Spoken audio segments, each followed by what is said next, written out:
తోటకూర రొయ్యల కర్రీ చేసి చూపిద్దాం అనుకుంటున్నా.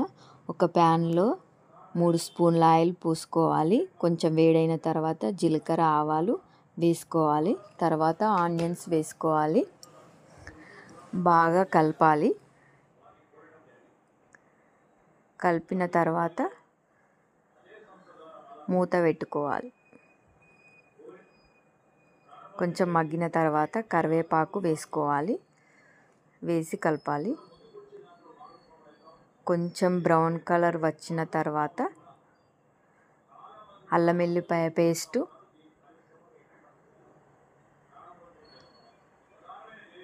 పసుపు వేసుకోవాలి. వేసుకొని బాగా కలపాలి.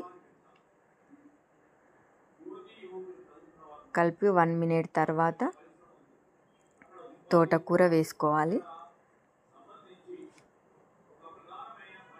తోటకూర వేసి కలిపి మూత పెట్టుకోవాలి.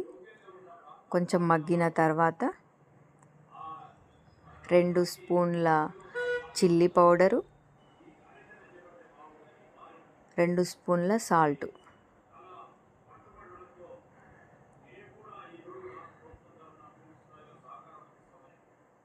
వేసుకొని బాగా కలిపి ఒక 10 మినిట్స్ వరకు కొంచెం మగ్గనియాలి. తర్వాత ఎండు రొయ్యలు వేసుకోవాలి, వేయించి పెట్టినవి.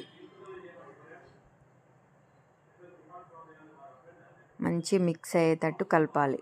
కలిపి మూత పెట్టుకొని ఒక 10 మినిట్స్ ఆగాలి.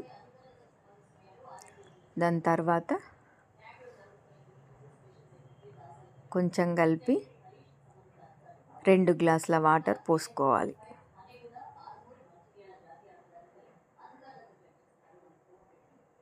పోసి మూత పెట్టుకోవాలి. ఒక 10 మినిట్స్ అట్లే వదిలేయాలి. ఎంత బాగా ఉడుకుతుంది చూడండి. కొంచెం గరం మసాలా వేసుకొని కలుపుకోవాలి.